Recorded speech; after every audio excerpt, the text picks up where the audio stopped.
Indeed, unusual, and as a result of that, I think you can expect the outcome. So not available for tomorrow. Any details on what the issue is? How long you'll be out? The good thing for Liverpool, for us, is that we go to an international break. The bad thing for Egypt is that he can't go there, but we are hoping also with what Mo has shown in the past that he can recover faster than other players might can in similar situations, because he just takes such good care of his body, and history has shown that he can be earlier back than others. So, but it's only 2 weeks when we go again, so let's hope in that period of time he can be back. I take it Joe's okay as well as he was on the bench. No, it's a good question. It's always nice to hear that. You have a good question. Just as we head into an international break as well. Does your wife sometimes tell you this as well? Do you say no? Did you say no? Oh. No,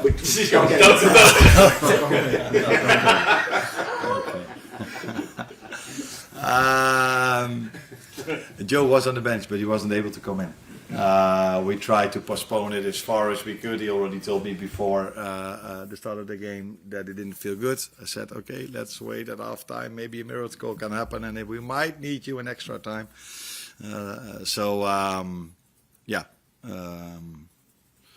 He might be available for tomorrow, but definitely not to start. I just wonder whether injuries come into this next question, actually, because we spoke the other night about the difficulty of repeating that kind of level of performance that he showed against Galatasaray. I just wonder what your thinking is now as to the reasons why it's been more difficult replicating that kind of performance this season than maybe it was last campaign when you won the title. Yeah. Styles make fights. And that's actually maybe everything I should say about it. But if I have to explain this means that we faced a team with Galatasaray that maybe wanted to try to kill a certain momentum, but they wanted to press, they wanted to bring the ball out from the back, they had a certain style, they wanted to fight with us.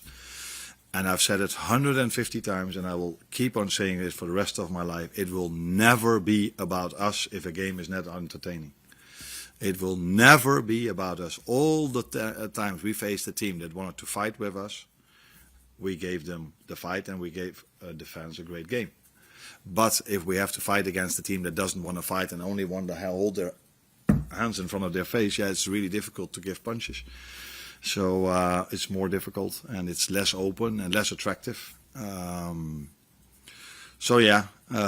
all I can say. We faced a team, Galatasaray, that's used to be the better team of the two because they are the champion of Turkey. They want to play, like I said, and that you cannot compare that at all with most of the teams that we faced this season. As you're looking then to build momentum again, what style do you feel you're facing this weekend? A very attractive and interesting style. Which makes it then again complicated as well because we only have 62 hours of rest in between, where we put in an enormous shift Wednesday in terms of physical performance.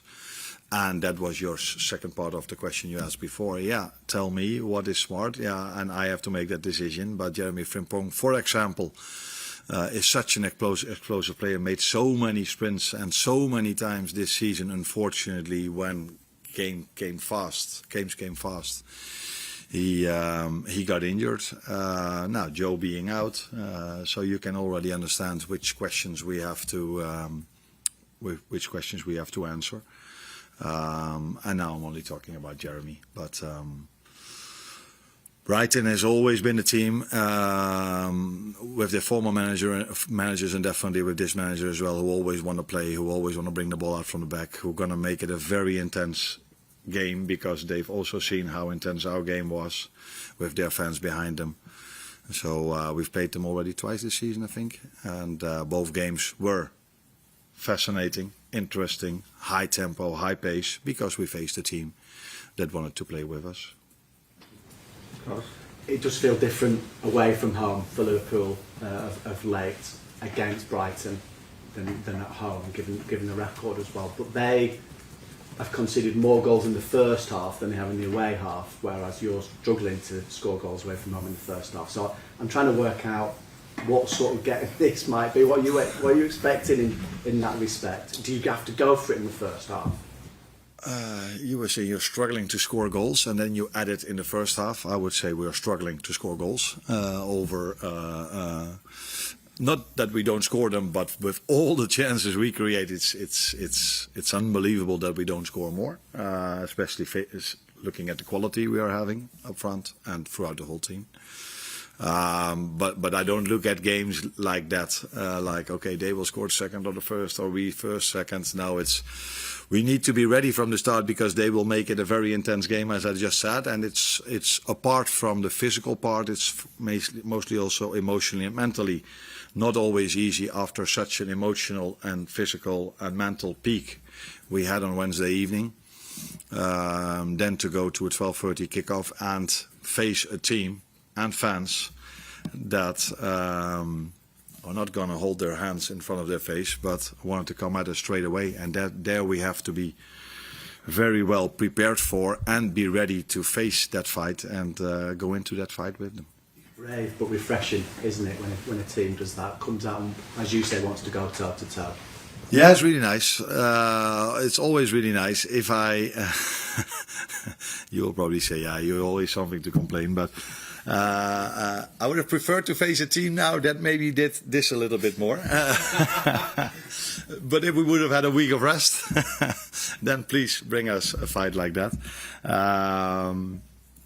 But yeah, we're the only team, by the way, and that's not complaining, that's just being realistic, that played on Tuesday or Wednesday in Europe, and all the teams are playing on Sunday, and we are the lucky ones that have to play 12:30 away game against one of the most intense teams in the league.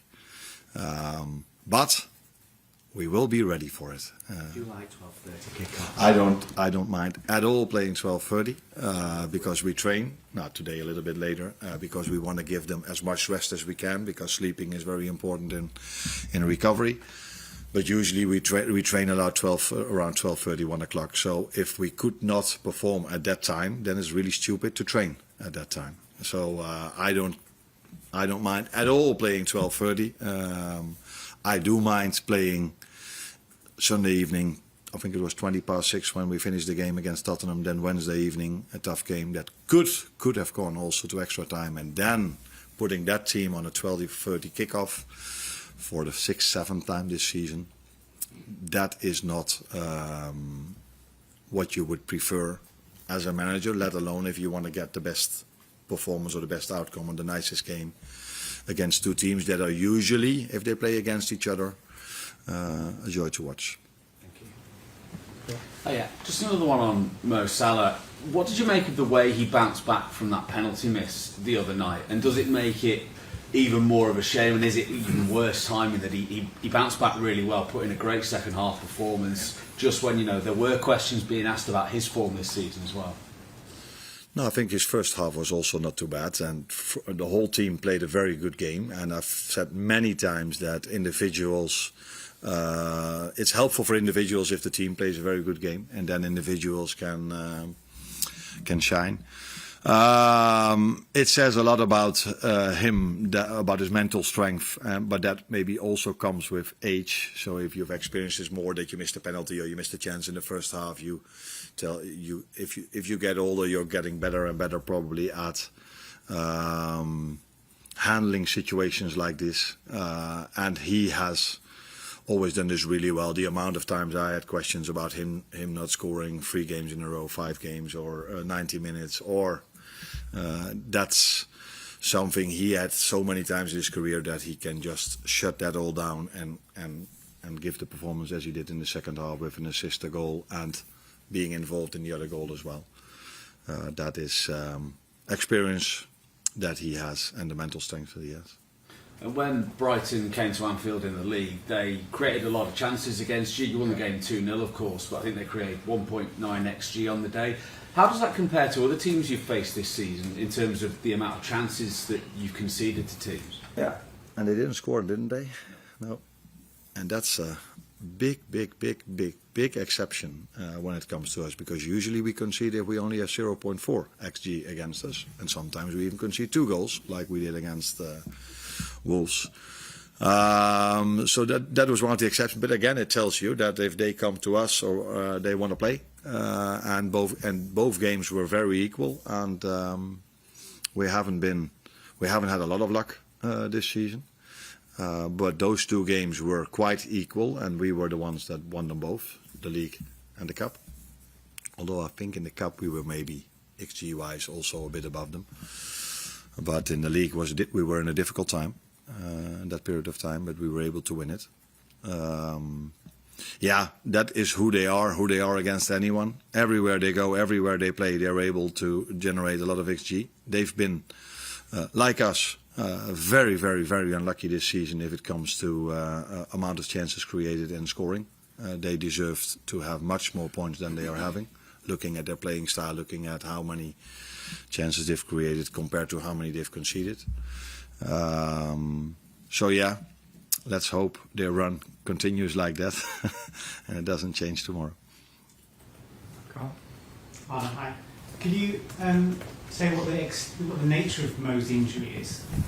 Muscle.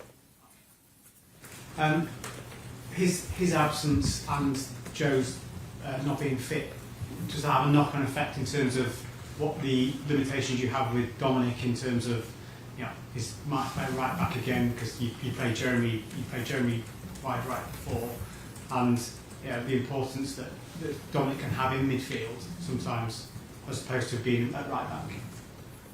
Yeah, I don't know how many times I have to say this, and I can please keep asking the question, because then I can every time tell you. Dominic is for me a midfielder. He is for me a midfielder. How many times should I say this? 5 or 6 times? So the moment I play him in a different position, that doesn't come because I think I want to be a tactical genius. That comes because I don't have other options available in that position, and I try to choose the best available player for that position. And if I then sometimes play in there when there is a fullback on the bench, please ask yourself the question, is that fullback then available to play that game? Is it smart to play him, or is it a big risk to play him? Because if I have another fullback available that is in good shape and in good form and is available to play, he will play there and Dominic will play on the midfield. So every time I make a lineup from now on, you don't have to ask yourself that question. Is, oh, there must be a reason why he's playing right fullback. Because Dominic is a very, very, very good midfielder for us. We have more than only Dominic, by the way. So that's also why I can bring him to another position. First of all, because he's able to play in different positions, because he's done really well also in that position. But if I have the chance, I play him in the midfield. I think I remember that. Is the team strong? Oh, the team's obviously stronger with him in midfield. Obviously, play him in midfield and somebody else with right back. Is that? That's not. I don't completely agree. If everybody is available, the team is stronger when he's playing in midfield. But if we miss out 5, 6, 7 players, which we've done a lot of times this season, then maybe we disagree. But then for me, the team is strong. Was then, when I made that choice, strongest with playing him at fullback and playing other players in midfield. Maybe I was wrong, because we didn't win every single game we played at right fullback. But that was then my take on it. But if every player that we have in this squad is available, then the best team is not with Dominic Szoboszlai at right fullback. Arne, we haven't spoken about your contract for a while, and just wondering if that's a topic that's just going to be parked till the end of the season, and do you feel that is that the case, and also if that is the case, is it going to be tied to the outcome of this season maybe, or whether those talks progress or whatever? Is this how football works? We win one time and now we're talking about my contract. We didn't win one time, by the way, although people tried to generate that feeling. We've won more than everybody thinks in the last 1 or 2 months. But I'm completely not... you surprised me with this question, because my focus is completely on Brighton, and 3 days ago it was more on how can we get something positive out of this season. Now we've reached the quarterfinal, that's positive. Now we have to make the next step in the league, because we don't have the greatest position in the league as well. So it's going to be a fight until the end of the season, and my focus is completely on that. And we don't talk about contracts of players here. So it would be a surprise if we talk about contracts of managers over here. Arne, you mentioned before that you don't mind playing 12 to 30 kickoffs, but it is difficult having had just 62 hours between the previous game. Currently, the Premier League rule says that if you're away in the Champions League, you don't play in the 12 to 30 kickoff. But if you're away in the Premier League game, you have similar kind of issues. Yeah. With so many Premier League teams now playing in Europe, I think there was 9 this season, could potentially be 9 again next season if Aston Villa don't finish top 5 and win the Europa League.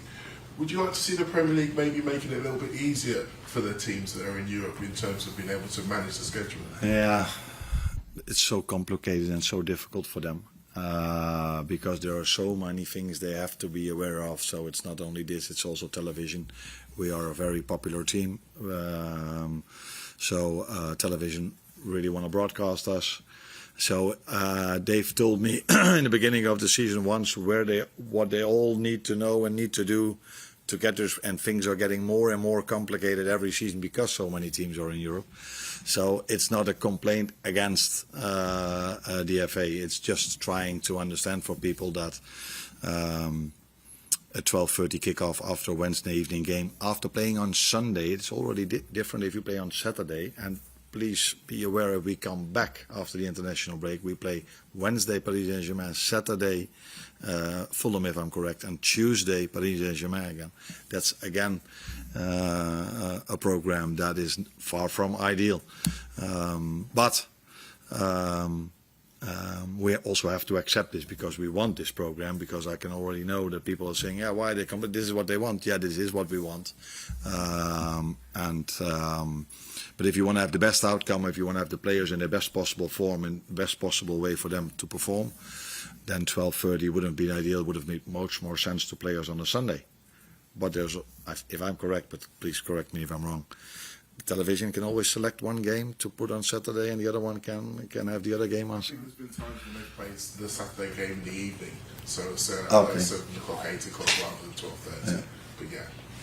Yeah, no, not with us, unfortunately. The last one? Just to come back to Salah, he had 7 shots on Wednesday night, 13 touches in the box. Do you feel like getting him in around the box and around the posts hasn't quite happened this season? Do you feel like he could maybe play more of a central role going forwards for you for the rest of the season, or do you still see his best role being out wide? I don't want to come across as someone who constantly tries to tell you the same. I've had to say 1,500 times that Dominic is the best in midfield. So I'm going to reply to your question one more time. Styles make fights. So if it's an open game, then we will always be able to generate a lot of chances. And Mo will be able to generate a lot of chances, and he will be there a lot. But if the game is not open, or we hardly play because of time wasting or because of other reasons, then it's harder for our players to come as many times in the box. So you cannot compare Galatasaray to Leeds at home or Sunderland at home, because these teams have a completely different style, and they are used to playing that style. But it's always my aim and every manager's aim to get the guys who can score goals for you as much as you can in promising positions. But I assume that's the aim for the other manager, to make sure Mo gets as less possible opportunities to be in and around the box and create chances. And that's what I mean with style makes fights.